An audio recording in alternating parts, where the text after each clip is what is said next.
አንድ ሰው ሊረዳኝ ይችላል ብሎ ተስፋ በማድረግ ህመማችሁን፣ ብሶታችሁን ደጋግማችሁ ገልጻችሁ ታውቃላችሁ። ግን ይህ መልካም ሰው ያላችሁ ሰው ባልጠበቃችሁት ሁኔታ ለእናንተ ምንም ግድ እንደማይሰጠው አመልክቷችሁ ያውቃል። የውስጣችሁን ተናግራችኋል፣ ለምናችኋል፣ የቻላችሁትን ሞክራችኋል። ግን ይህ ሰው ከምንም ሳይቆጥራችሁ ችላ ብሏችኋል። ይህም በሰዎች ዘንድ ተቀባይነትን ማጣትና መናቅ፣ ደካማ እንደሆናችሁ እንዲሰማችሁና ራሳችሁን እንድትጠሉ ያደርጋችኋል። ግን ዝምታ ድክመት ባይሆንስ? የእናንተ አለመኖር የሚሰማቸው መናገር ባቆማችሁ ቅስፈት፣ ለእያንዳንዱ ነገር ማብራራት ባቆማችሁ ቅስፈትና ምላሽ መስጠት ባቆማችሁ ጊዜ ቢሆንስ? ሰዎች ለማኝ ከሆናችሁ፣ እነሱን የምትከራከሩ ከሆነ፣ የምትለምኑ ከሆነ እናንተን በማጣታቸው አይቆጩም። ዝም ስትሉ ግን እናንተን በማጣታቸው ይቆጫሉ። ዝምታ ባዶ አይደለም። ዝምታ መስታወት ነው። ምላሽ መስጠት ስታቆሙ ራሳቸውን ለማየት ይገደዳሉ። እናንተን እንዴት ሲያደርጓችሁ እንደነበር ያስታውሳሉ። ያጡትን ያውቃሉ።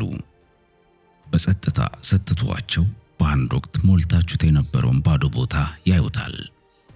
እና ሰላምን ስትመርጡ በመጨረሻ የድርጊታቸው ክብደት ይሰማቸዋል።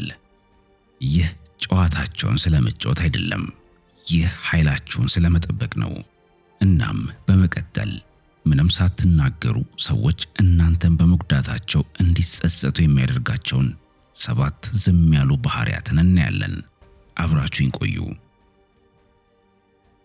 አንደኛ፣ የሚሆነውን ማየት ግን ምላሽ አለመስጠት።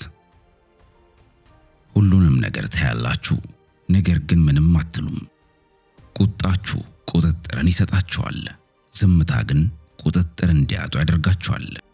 ምላሽ መስጠት ስታቆሙ እንደ ተጎጂ ሆነው ለመጨቃጨቅ፣ እናንተን ለመወንጀል ወይም ለማታለል ስልጣናቸውን ያጣሉ። እርጋታችሁ ከጩኸታችሁ በላይ ባህሪያቸውን ያጋልጣል። እናንተ ከእንግዲህ በኋላ የእነርሱ የድራማ አካል አይደላችሁም። ከርቀት እንዳላችሁ ተመልካች ናችሁ። እና ይህ ዝምታችሁ ከቃላት በላይ ይናገራል። ሁለተኛ፣ ከመከራከር ይልቅ መለየት። መለየት መርዛማ ሰዎች በቀላሉ ሊረዱት የማይችሉት ቋንቋ ነው። ኃይላቸው የሚመነጨው እናንተን በማናደድና ቁጡ እንድትሆኑ በማድረግ ነው። በዝምታ ግንኙነትን በማቋረጥ ግን ንግግራችሁ እንዳበቃለት ታሳውቃችኋላችሁ። እነሱም እውነቱን ያውቁታል። ለመረዳት ፍላጎት ለሌለው ሰው ህመማችሁን ማስረዳት አቁማችኋል። እናንተ የምታሸንፉት ክርክሩን በማሸነፍ ሳይሆን ወደ ቀለበታቸው ለመግባት ፈቃደኛ ባለመሆን ነው። ከነርሱ ስትነጠሉ እነሱ በፈጠሩት ባዶነት ውስጥ ቆመው ይቀራሉ። እና ይህ ዝምታ እጅግ ከባድ ነው። ምላሽ ይፈልጋሉ፣ ምንም ምላሽ አሰጧቸውም። እናም በዚያ ዝምታ ውስጥ ከድርጊታቸው ጋር ብቻቸውን ይቀራሉ። ሶስተኛ፣ ከመረባበሽ ርቀትን መምረጥ። ወደ ህይወታችሁ እንዳይገቡ የማለፊያ ፍቃድ መስጠት ታቆማላችሁ። ጊዜያችሁ ላይ፣ ጉልበታችሁ ላይ እንዳይሰለጥኑ ታደርጓችኋላችሁ። ርቀትን መፍጠራችሁ ረብሻን የሚጠብቁ ሰዎችን ግራ ያጋባል። እነሱ ለመረበሽ ተዘጋጅተው፣ እናንተ ዝምታን መርጣችኋልና። ሰላማችሁን ስትመርጡ የማትነኩ ትሆናላችሁ። ህይወታችሁ ሰላም ይሆናል እና ካሁን በኋላ ሊረብሹት አይችሉም። አራተኛ፣ ስሜታዊ ምላሽን ቢጠብቁም በደግነት ቆዩ። ይህ ምናልባት በጣም ኃይለኛው ሊሆን ይችላል። በቁጣ እንድትመልሱ ሲጠብቁ፣ እናንተ ግን በተረጋጋ መንፈስ ስትመልሱ እቅዳቸው ሙሉ በሙሉ ይፈርሳል። ቁጣን ከእናንተ ይጠብቃሉ፣ እንባችሁን ይጠብቃሉ። እናንተ ግን ተረጋግታችኋል፣ በአክብሮትም ጸንታችኋል። ይህን ወቁ። ከወሰን ጋር ደግነት ድክመት አይደለም፣ ጥንካሬ ነው። እርጋታችሁ የራሳቸውን ባህሪ እንዲጋፈጡ ያስገድዳቸዋል። የእናንተ ዝምታ ጥፋታቸው ራሱ እንዲናገር ያደርጋል። እና ይህ ትምህርት ከእነሱ ጋር ይቆያል። አምስተኛ ሕይወት ውጤቱን እንድትቆጣጠር መፍቀድ። በቀል መፈለግ ታቆማላችሁ። ህመማችሁን ለሰዎች ለማሳመን መጣር ታቆማላችሁ።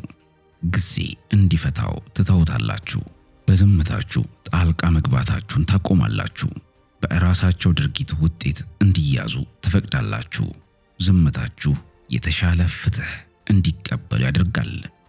በፈጠሩት ወጥመድ ውስጥ ይቆያሉ። ስድስተኛ ሰውን ከማስደሰት ይልቅ ሰላማችሁን ማስቀደም። ሁሉንም ሰው ለማስደሰት መሞከር ታቆማላችሁ።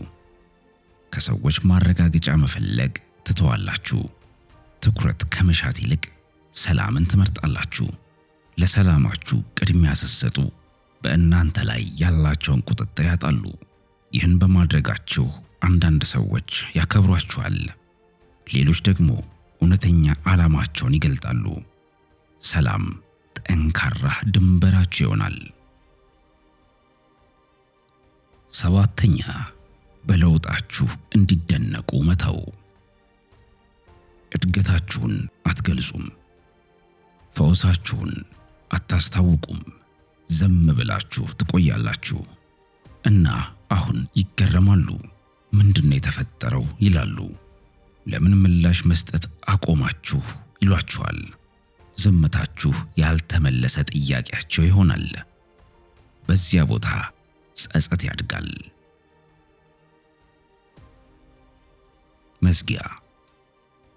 ሰዎች መጋለጥን አይፈሩም፣ የሚፈሩት ችላ መባልን ነው። ዝም ብላችሁ ስትተዋቸው ጸጸታቸው መጮህ ይጀምራል። ሰዎች ለማኝ ከሆናችሁ እናንተን በማጣታቸው አይቆጩም። ዝም ስትሉ ግን እናንተን በማጣታቸው ይቆጫሉ። ውድ አድማጮቼ ለዛሬ ያቀረብኩላችሁ ጠቃሚ ሐሳብ ይህን ይመስል ነበር። በቀጣይ ጠቃሚ ሐሳብ እስክንገናኝ ድረስ በያላችሁበት ሰላማችሁ ይብዛ። በቸር ሰንብቱልኝ።